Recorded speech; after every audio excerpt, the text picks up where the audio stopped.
What's up, guys? Next Level Fit Podcast. Coach Stanley. Coach Lester. Coach Matt. All right, and today's topic is training age and supplementation. All right.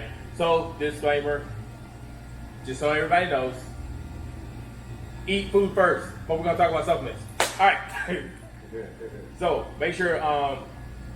We're gonna break it down by age groups. So we're just gonna take the age groups, and then we're just gonna talk about the style of training and then the supplementation that goes with it, if you use supplements. So, all right. So we're just gonna start it out. Obviously, toddler to 9 years old. Multivitamin. Flintstones. Brush your teeth, get your gummy. That's it. And that's a weird training age too. So obviously, a toddler, you're not going to be lifting weights. You're not going to be doing body weight, obviously. But usually, when they start going into, kindergarten, 5, 6, really honestly, like 6 and 7, you can start small development stuff. And even with small development stuff, is all body weight. There's nothing else to it. And I'm not telling you every kindergarten needs to be doing weightlifting or something like that, because obviously that's not true. But what it is building good habits. So the biggest thing when it's at that age, you want to build good habits. Obviously, recess is a good thing. They have a lot of energy anyway. Good way to burn it off. And I'm not telling you to go take your kid out there and put them on the treadmill or make them run around the house, blah, blah. But you can start doing small development stuff. I remember being a young kid at that age with cousins and everybody. We always used to do like little small push-up challenges. I can do one push-up. Can you do one push-up? Stuff like that. I can do 5. I got the 10. Build it up that way. It's been a punishment too. You got push-ups. And there are very small cases where you have 7 and 8 year olds are starting to get in some type of performance style training. Obviously their gymnastics is usually like one of the biggest ones, especially around this area. Gymnastics, dance, that type of stuff. But even out there are some kids at that age that already started the process of Olympic weightlifting and powerlifting. Now, that is a case by parent. Yeah. Me as a parent, I'm not going to push it on my kids to do it at that age, but if they want to start learning that type of stuff, sure, because they make specialty bars for age groups that young. All right, obviously, you can start them out. It's not always going to be a way they can always compete at that young of an age. Usually, the youngest is usually around 10 or so, and I think I've seen maybe a little bit slightly younger than 10, but they're still in a big time developmental phase. Obviously, we was talking about, the only thing you got as far as supplementation in that age group is a multivitamin anyway. So your Flintstones, I think they got Flintstone gummies, so they don't have to get that old school chalky thing that I used to have to take, or we all used to have to take back in the day. I like them because supposed to get them, but they still, now looking back now, like that was nasty. They were chalky, but they taste like fruit a little bit. They did. The first couple bites, it tastes like fruit. But you got anything to add? Yeah, the good thing about kids is most of them do a lot of plyometrics anyway, on their own. Like, they jumping off the couch, jumping on the bed, jumping from this to that, running around the house. Like, they do a lot of plyometrics on their own anyway, but just to set those good habits, like getting them into some type of, not necessarily workout program, but just get them on a normal exercise routine where they just going, like, that's why they have recess, like going out. If you go out for a run, take your kid with you. Getting them into some type of activity, that way they start learning that at an early age to where they know growing up, okay, I need to be exercising. Is what I think is the most important, is just teaching them to exercise. And again, like you said, that's a very early developmental age. So it also, what they can do depends on how far along they are in that development. Because some kids are going to develop faster than others. Yes. Whereas some kids you might can start doing like some serious body weight training at 7 or 8. The other kids may not be able to do that until after 10, just because their body just can't handle it. And that's where, you know, having some type of professional coach or some sort, you know, look at your kid and figure out what kind of program they need to be on, it would be beneficial to them. Yeah. As far as like nutrition at that young age, their eating habits do start then. So don't just start kids like, oh, they're metabolism is fast because they're young. Like that's true, yes, to an extent, but it's not true. They eat fast food every day, all day long, and not gain weight. That's why they have an obesity issue in the U.S. Yeah. Like get them just eating better. Maybe not to be strict at all, Yeah. but don't let them eat whatever they want all the time. Limiting the fast food. Yeah, limit the fast food because that's why we do have an obesity issue with young areas.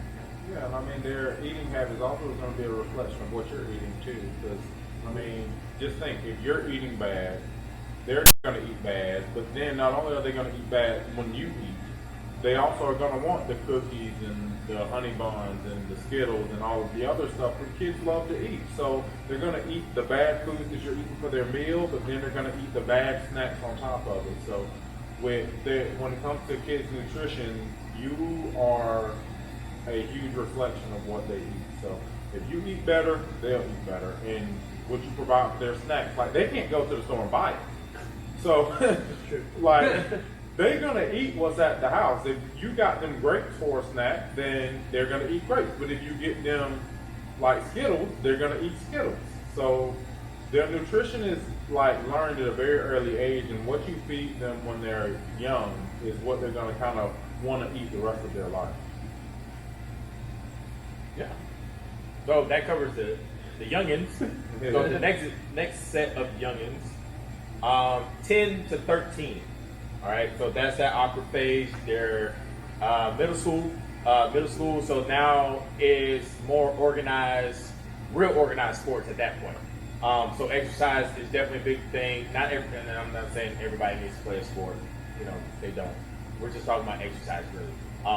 Sports is add that into it if you do play a sport. So you got B team, or you still got Pop Warner in some areas, or Rec League. In this area, we have Rec League. We don't have Pop Warner, and I think there is obviously AAU and all those different leagues with baseball, 10U, 11U, all that stuff.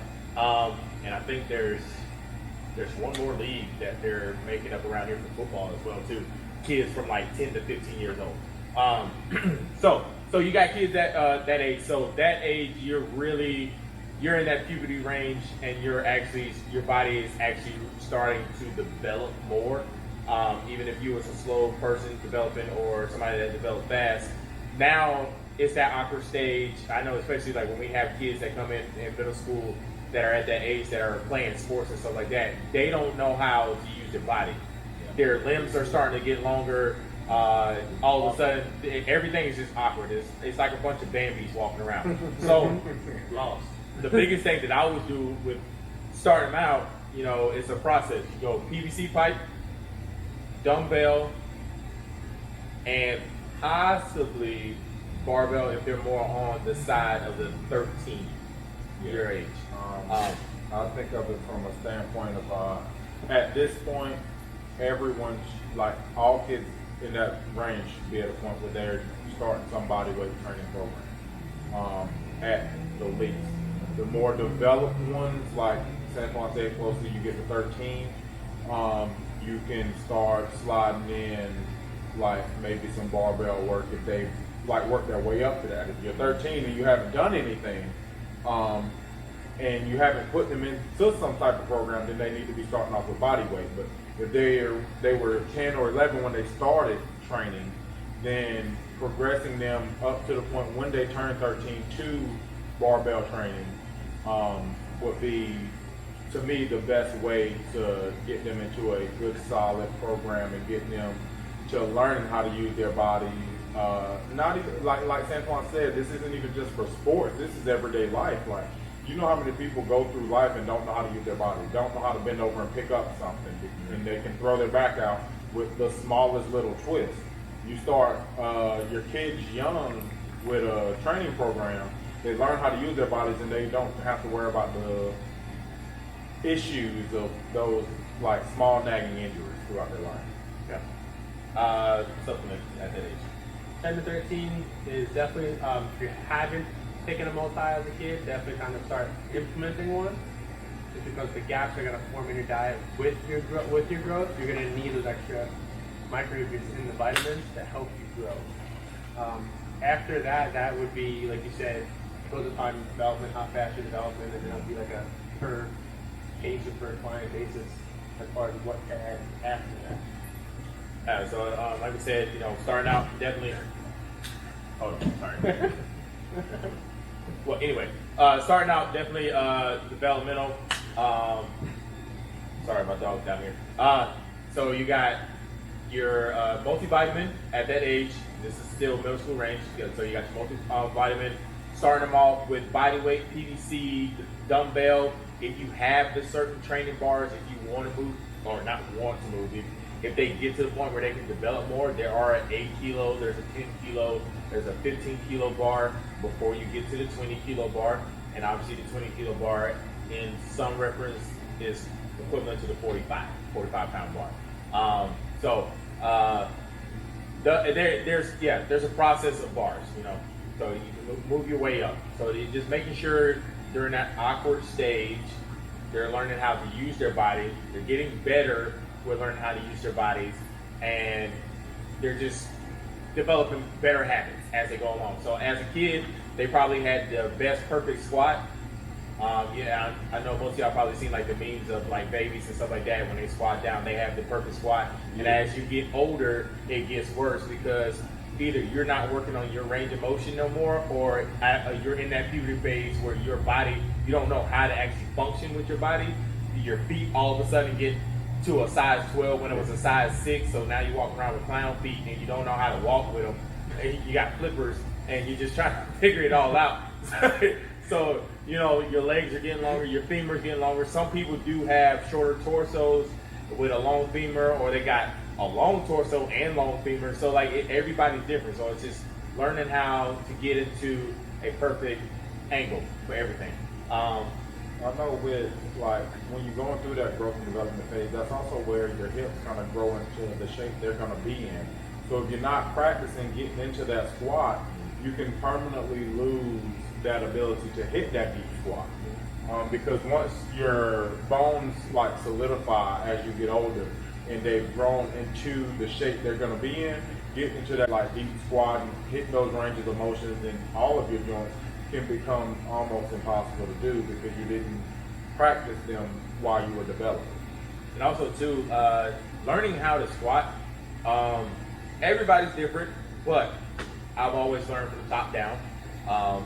With most approaches, with how to, learning how to clean it off, learning how to snatch, everything like that. So actually the first squat that you should teach at a young age is the front squat. And usually when you're doing it through the process I was talking about with PVC pipe going to the dumbbell, well, the dumbbell is more likely probably going to be a goblet squat. So which actually simulates a front squat once you get to the barbell. So that's what I normally do. Everybody's different. Some people like teaching the back squat, but strong core, strong stability, strong trunk, everything else will fall in line. I agree with training the front squat first because it's a lot easier to, when you engage your core, to be able to sit down into that squat and keep balance versus the front squat. The first tendency to do is bend over. With a front squat, you can't bend over. So for training purposes, for me, I do agree where the first one I would train would be a front squat or, like you said, a goblet squat, which simulates a front squat. I also want to say that I know we kind of talked about this on a previous podcast, one of the myths of training would be a lot of parents are scared for their kids to train because they hear it stunts their growth. Yeah. Again, myth. They did the study on what was it? Not Middle Eastern. There's Western civilization, put it that way. So actually, it was Asia. It was countries in Asia where they did it, over in that area. So it's not the norm for most of them to be 5'10" and above. Yeah. So that and until I see that study is not proven to be what I'm saying it is, that's what I've always been told. The study that came from there. So But just scientifically speaking, like exercise and resistance training promotes bone growth. Like, you stress the growth plate. yeah, you stressing it, and it's like just a couple scientific terms real quick.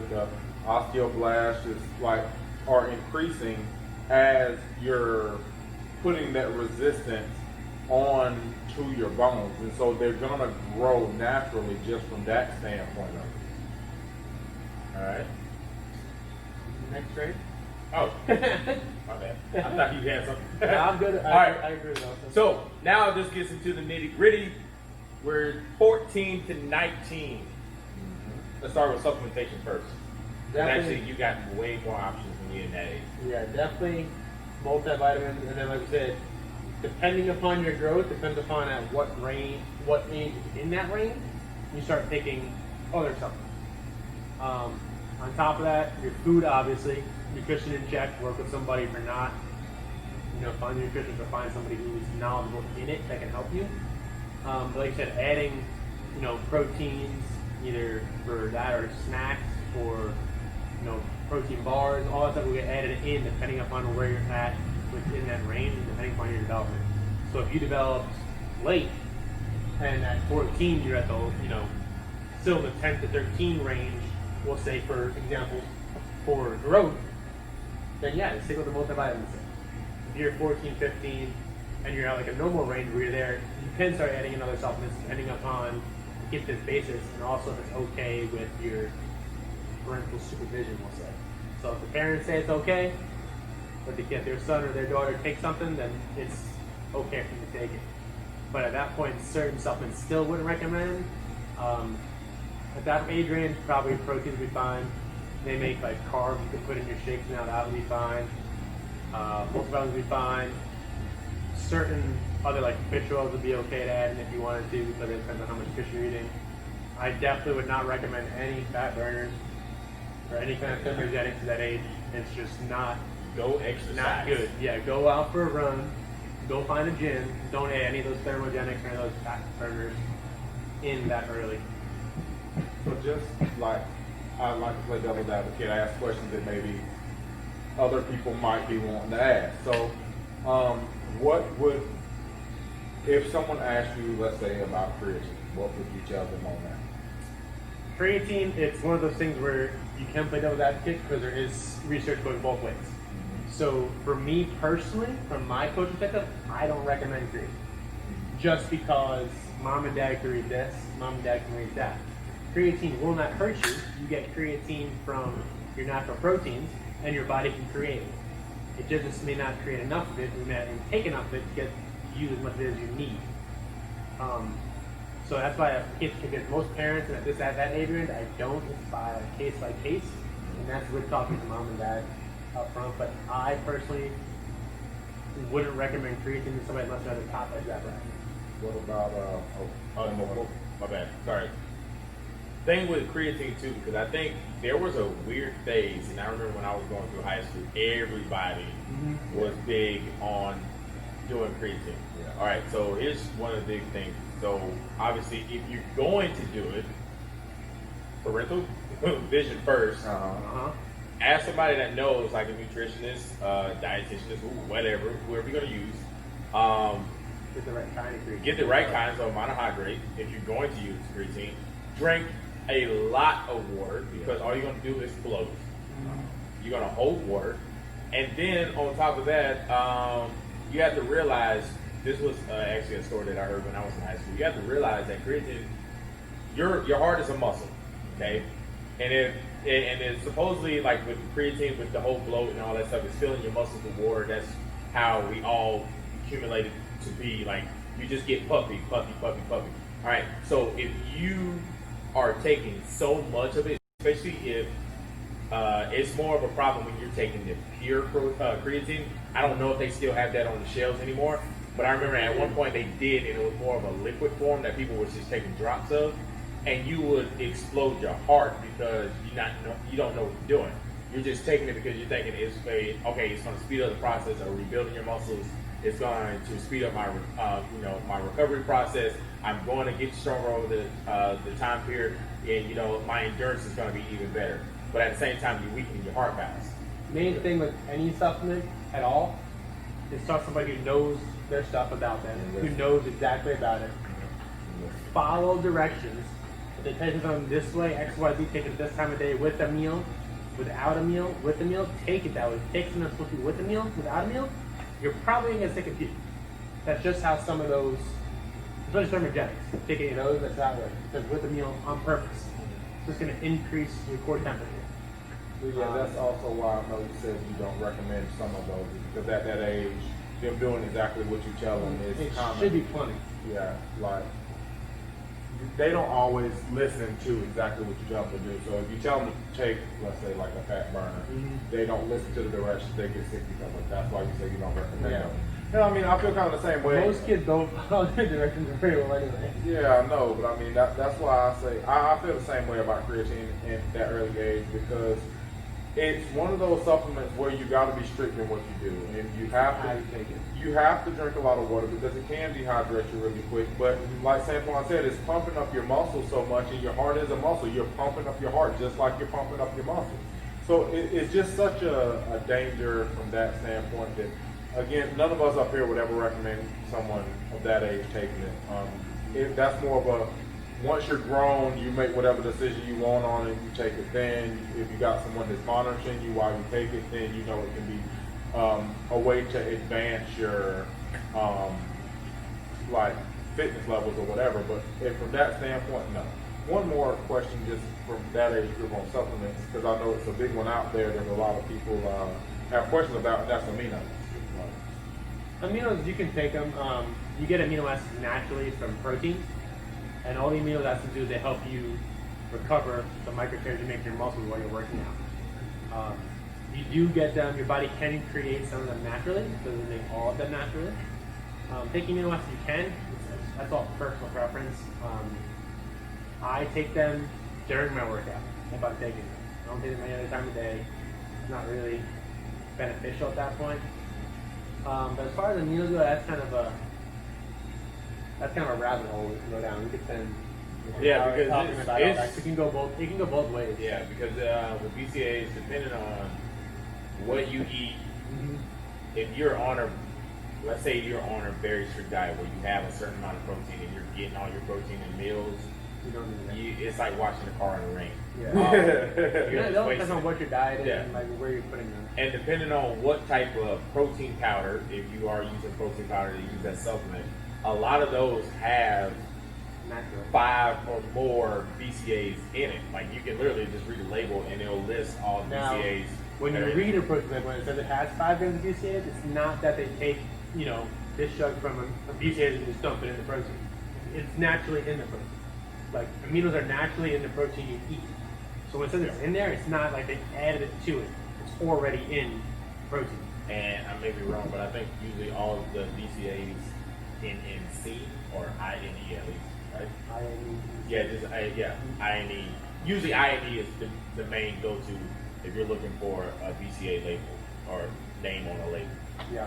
Well, again, we're all pretty much on the same page there. I just wanted to ask because I know that's a popular one out there, and I figured they would be asking that question. If you're having trouble drinking your water, you want to flavor your water, drinking amino acids isn't going to hurt anything. If you are getting your protein, You're probably gonna figure it out. you're just Yeah. gonna come out the other end. Like, I mean, Bro. I would say if you're eating enough protein, you're gonna get your aminos you need anyway. And here's another thing that goes with supplementation at that age. Now, everybody is different with that, and I'm more strict on it than most people. And the reason why, and I'll explain it, because we all had this conversation recently too. Yeah. When it comes to that age, that is a really good teaching age for a lot of this stuff. Like I'm about to go into teaching for technique and strength and stuff in a little bit.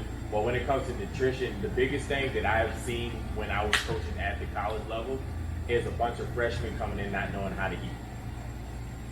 So that's where I always get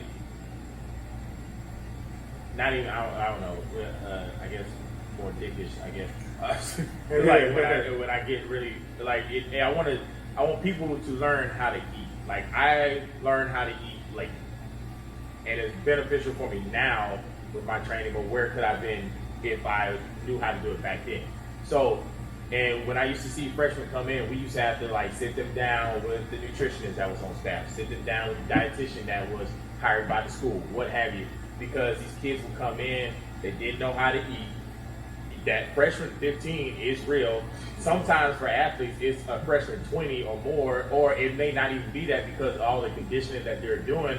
They're just eating and they don't know it's not the right stuff. It's not what's fueling their body. It's just what's filling their stomach up. Yeah. And there's a difference between that. You know, you have to eat for fuel, not necessarily just eat just to eat. Yeah. I had a coach when I was playing college football. Like, he legit came to me, and there was about 5 other offensive linemen. We all ate a lot, and again, we were eating bad. He came to all of our dorm rooms, went through all of our fridge, and drew out everything.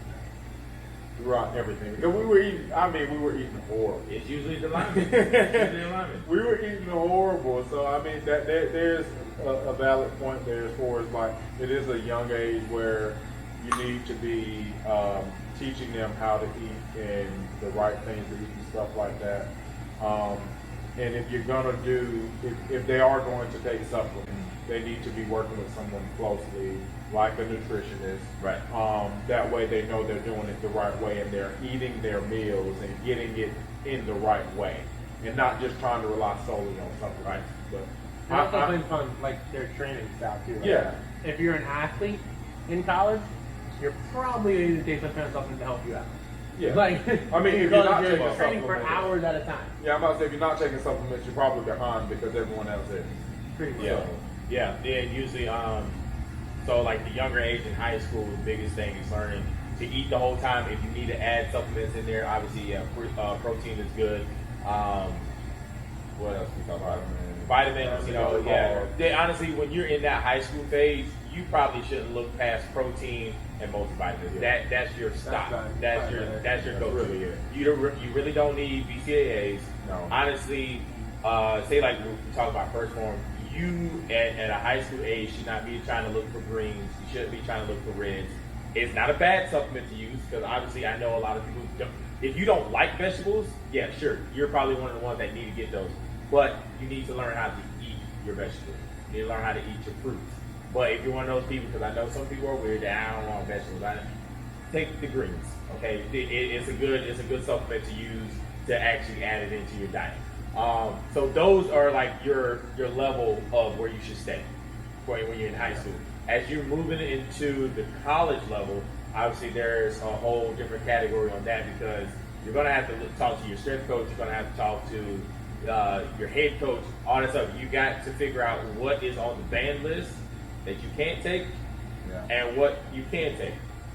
So, like I know for sure, it was always the biggest thing that we always told a bunch of athletes: anything that is sugary. So that's that college age, you start taking pre-workout. It's gonna happen. They trying to get through their workout. It's whatever. Usually the pre-workouts that are very sugary, very sweet, ban list. Yeah. So pretty much 90% of them banned. And Can't take it. That's where, I would go as far as saying if you're a college athlete, you need to be working with whoever your trainer is on staff at your college. And if you're at that that's point, tough. when you get to the big ban list like that, especially in college, if you need pre-workout at that point, there's something wrong. You're not working with your nutritionist closely. Because at that point, you should have your timing down pat where you know damn well that if we're going to do, like I practice at 5 o'clock, well, 3:30, quarter to 4, I should be eating something. That's going to digest and fueling for that 5 o'clock practice. Because I've seen several different cases where people, and I'm going to use people because I don't know what sport I'm talking about, but I've seen people literally take pre-workout right before a game.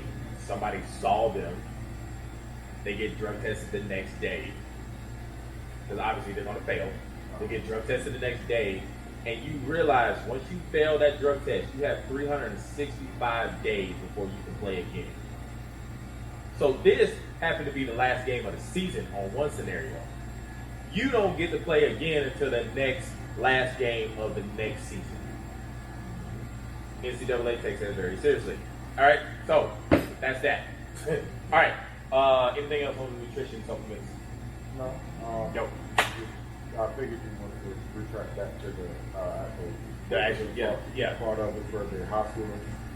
So once you get into high school, so that's still technically a developmental phase when you're freshmen. Some freshmen are a little bit more developmental than others, especially the ones that kind of go off to private facilities. I know you kind of get lost in the back when it comes to like if you're training with a whole team, because usually even sometimes sophomores, so juniors and seniors, they've been doing it for a while, so they're more developed. They're starting to almost get towards the end of their growth phase, their growth spurts and stuff like that. So you're obviously, when it comes to training, you're doing full out training at that point. Yeah. It's a full out conditioning. It's a full out obviously high school conditioning is very different than college conditioning. Well, depending on what school you go from. I've seen some schools that are very serious with their conditioning. It's almost like a college. But when it comes to the training aspect, obviously, I've always still started with front squat first. If you want to know how to squat, you want to build your squat up, front squat first. Obviously, you're learning the basics, so squat, bench, deadlift. You're starting to learn the phases more as far as if it comes with Olympic lifting. I know not every coach takes the time to actually teach all this because it is a very technical lift, and sometimes you don't have enough time to teach a technical lift as far as that. I remember being in high school for a couple years, all we did was the pulls before we even actually did the cleans. It was because it was like we got a different coach that became the strength coach, and he actually took us through the process of learning actually how to clean. So it's very different for everybody. This is a case by case as far as like who the coach is, how much time they have. Because I mean, even in the high school level now, you're only allotted a certain amount of time with a coach with an athlete. Even say like if you got a weightlifting PE class, you only have a certain amount of time, so you're only going to teach what is going to be able to be taught in that time frame. But that is more of you're actually like full go as far as strength training. At that point, there's no exercise during that phase that you really there's like a band list at that point. You're pretty much learning everything at that point. You should be at a point where once you get to that age, you should be full go barbell work. Like barbell and dumbbell, body weight, everything you should be incorporated into your program. Especially unilateral. Yes. I mean, at that point, you should have had your kid trained to some degree. If you haven't, yes, they're a little bit behind and they might have to do some regression to catch up, but you're in full go mode from that standpoint. But I'm gonna say this as well, like this isn't taking a shot at high schoolers, but like high school coaches, because there are some really good high school coaches out there. There are some really good high school strength coaches out there. But if you're trusting the high school strength coach to be able to spend a whole lot of time with your kid when he has 50, 60 other, let's say they're playing football, 50, 60 other football players to coach, it's probably not happening. I highly recommend, I mean, even if you're not coming to see us, I highly recommend you finding your kid a personal coach to teach him how to lift. Because a kid getting injured at that point can really hurt him or her. Even if it's only during only during off-season training or the summer right before they all go back to mandatory, weights or whatever. Yeah, I mean, these teams are like they get big in high school, and the coach is trying to make sure they watch everybody. They don't mean any harm to any kids, but there's a lot of kids they gotta watch, and it's a lot on their shoulders from that standpoint of trying to make sure everyone's doing it right, making sure they're keeping everybody as safe as possible. If you have your child a personal coach that can spend that extra time with them, teaching them the proper lifts and the proper way to do things, when they get into the programming of their high school, they are a little bit ahead of the game for one. The coach don't have to spend as much time with them because they know that kid is already set to go.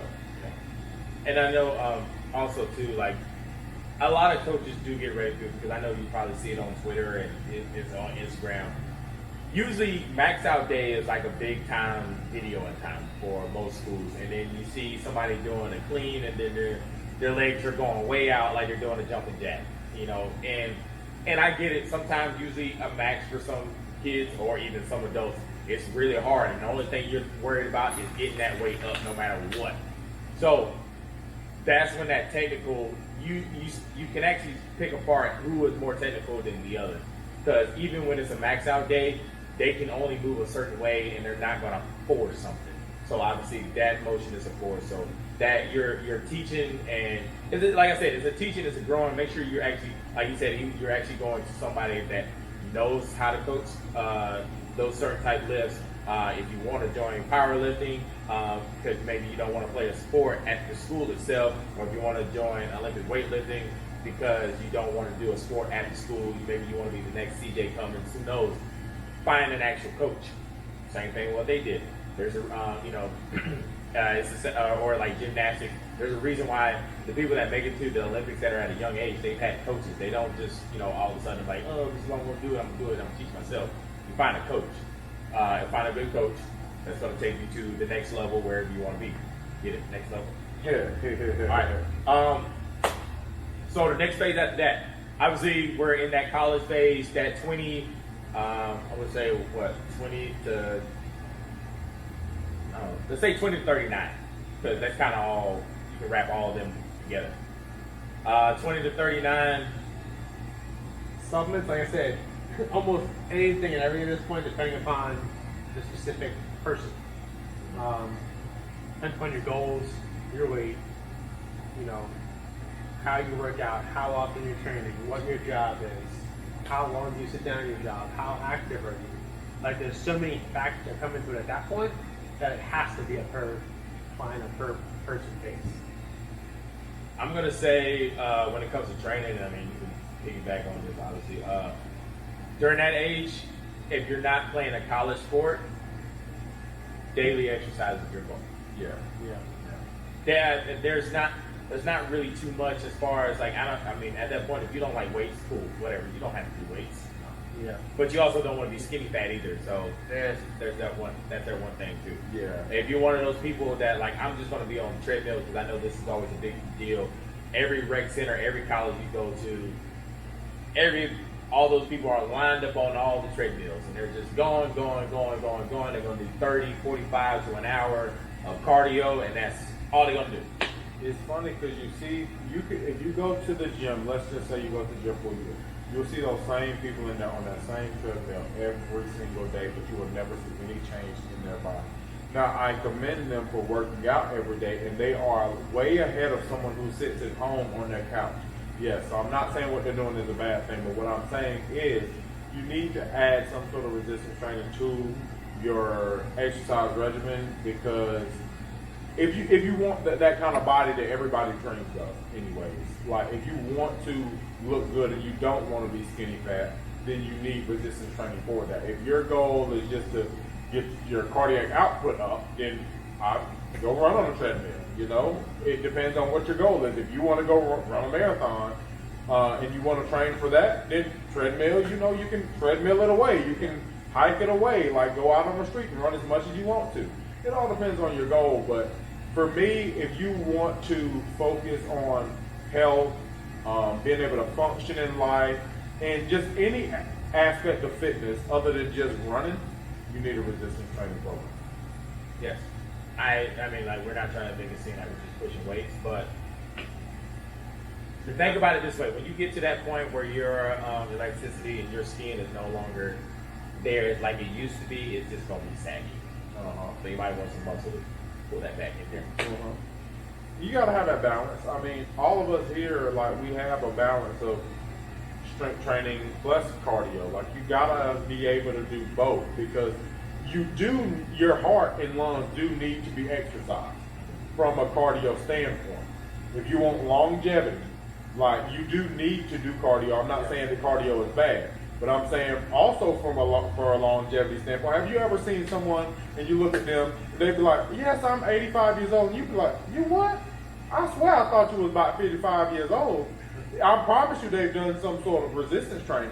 Yeah. We'll break it down real simple. Or yoga. Say you weigh 200 pounds, easy numbers, and you do all cardio, you get under 170. You're just gonna be a smaller version of what you were at 200. Yeah. If you don't add that resistance or that weight training, your body is not gonna change to that toned body or that toned physique or the physique you're looking for. If you're skinny fat at 200 and you get down to 170 and only cardio, you're gonna be skinny fat at 170. Like the weight on the scale doesn't really say, oh, you're 170, so now you're in good shape. Like it doesn't do that. Like you gotta add resistance training in order to get to that physique you're looking for. That's kind of exactly what I was trying to say. You kind of put it into words. Like I just broke it down a little bit. I couldn't get it out how I wanted it. That's You got kind a of little exactly. sciencey. But I here's dumbed also it down. another piece too. I mean, like just to add to it, if you want to keep, say you was the 200 that went to 170, if you want to keep those results, strength training, because it's going to constantly keep burning calories. The cardio burns calories and then it's done. The one big thing about skinny fat, that the reason why we keep using that term, is because your body will always want to go back to osmosis. So it's always going to go it's going to work even harder to go back every time.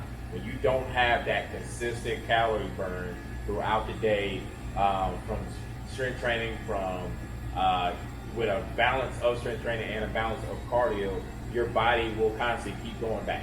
It's like, oh, I lost 10 pounds, but then I gained 5, and then I lost 10 more, then I gained 2. Then it's that constant. My body weight will always go up and down, up and down. But when you see a big drastic change like that, when you lose 10, but then you gain 5, like you're just constantly doing this all the time, that's what we're talking about. That you're always going to keep going back. That's what it means. Like you're always technically, like he said, you will be just the smaller version of the 200 pound Yeah. self. So I'm sure Matt gets this all the time. I'm sure Matt gets this all the time. You ever walk like in a store or down the street or something, you see some guy just like super in shape, and you're like, oh yes, that guy has a high metabolism. Hell no. I'm sure Matt gets that all the time. The answer to that is yes and no. Yes, from a standpoint of yes, his metabolism is high, and yes, he's burning a lot of calories all the time. You want to know why? Because he's resistance training, and resistance training causes you to burn calories all the time. No, from a standpoint of if you are a big person, your metabolism is also high because it has to like work in order to maintain that much weight. The difference is his nutrition is on another level, which when he's burning calories, his body is using those calories as fuel to keep his like muscles and stuff working. You're burning calories, but you're storing more than you're burning is the issue. So you're maintaining more weight. So yes, you see those people who look at like really good shape. Yes, they're burning a lot of calories all the time, but it's because they're resistant. Yeah, and like I said, the resistance training, you're naturally going to have more lean muscle. And in fact, the more lean muscle you have, the more fat you burn. So, like, if you want to get to the spot where you're going to burn more fat, add a resistance training. You're going to naturally gain lean muscle mass, which in turn will help you lose weight. Yep. It's all a cycle, like you did. It goes both ways, depending on how you want to do it. All right, next group, which is the last group, 40 and up. I'll keep it on the same page here, nutrition-wise, supplementation-wise. Nutrition-wise, it's got to be on point. Supplement-wise, like I said, that's a per person basis. So if you're over 40 and you're still, say you're a powerlifter, you're still competing in that master's bracket, I think it's called. I'm not sure exactly what it's called, but Yeah, I think it's a master's bracket. Your supplementation is going to be way different than someone who's 40, who's not competing, just wants to stay in shape.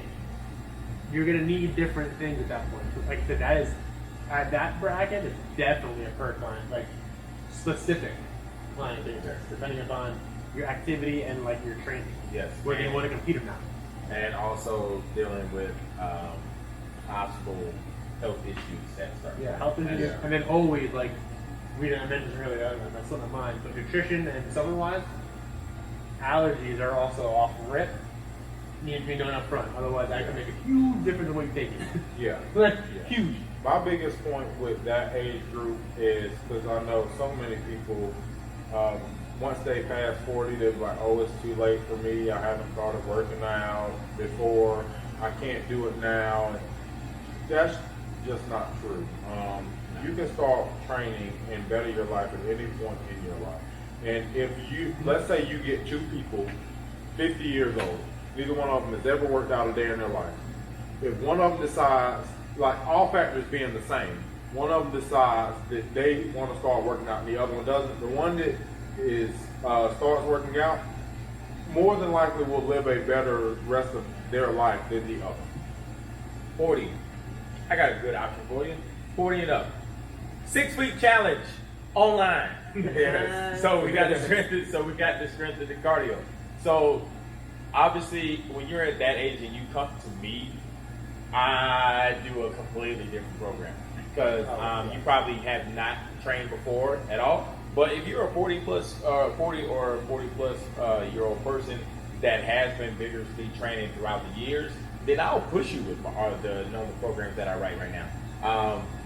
But I've even thought about it. Say I want to do like an afternoon group. Say it's all beginners, but at the same time, it's my 40 and up group.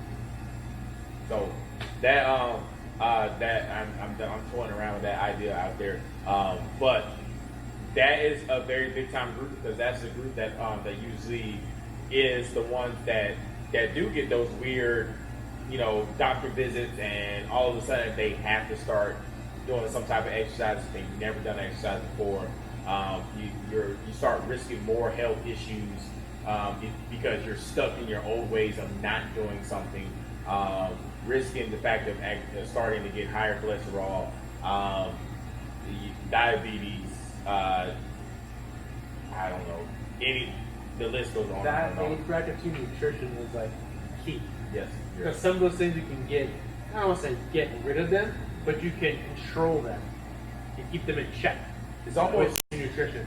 It's almost like you go in reverse. So you remember how we were talking about the kids need to be focusing on less fast food and more whole foods? So now you cycle right back. So my back around. So you're 40 and up. You're back at that group.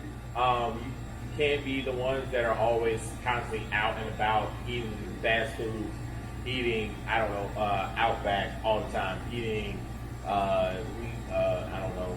I'm not gonna call any small places, but big name places, Zaxby's and fried chicken and Popeyes and everything else, stuff like that. You can't eat that all the time. Not anymore. Your blood will be Kool-Aid. Blood sugar gonna be up. Your cholesterol. You're gonna be close to getting diabetes. All that type of stuff. It gets very serious at that point. So, proper diet, proper exercise when you're at that age. The main key. And I know you know it because honestly, think about watching TV. How many commercials are all the time about certain age groups that get these certain type of conditions and they have to, if they can call and take this pill, but they start talking real fast and then they slow down and be like, consult with your dietitian first or your doctor. So, like I said, it's overall that any age bracket I've noticed, it always comes back to nutrition and exercise. Yeah. So honestly, it doesn't matter what bracket you fall in. Do some kind of exercise. Find yourself a coach, and watch your nutrition and watch your diet. Make sure it's on point. Find a nutritionist, find a dietitian, somebody that Find you trust. help. Find help somewhere with somebody. Find help. Not WebMD, not bodybuilding.com, unless you wrote the article yourself. Not, I don't know what else is out there that gives any just World Wide Web. Stay off of it. Find a person to help you. We're all coaches here and we all help each other. So, if we need help, pretty much everybody needs help. Find help. Yeah. Find a human. All right. What else you got? That's the last age.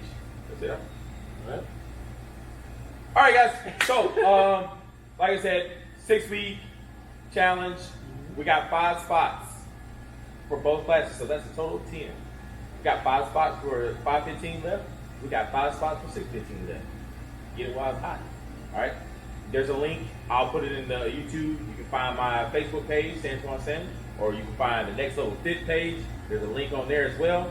6 week challenge is out there. Go sign up today. All right. 5 spots. They're going away pretty fast. Look at that. It's already at 4. Go sign up. All right. And then we got the Jack and Tan program starting here in the facility June 22nd. So that Monday we are starting a 12-week program. It is going to be a 3-4 week program. All right. So there's going to be 3 phases to it, 4 weeks.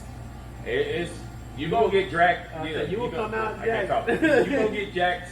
The tan part you're gonna have to work on yourself, but you're gonna get jacked. That's for sure. I'm working on the jack part. You go working on the tanning part. All right, because it's the summertime. We're gonna get you ready, hot for the beach.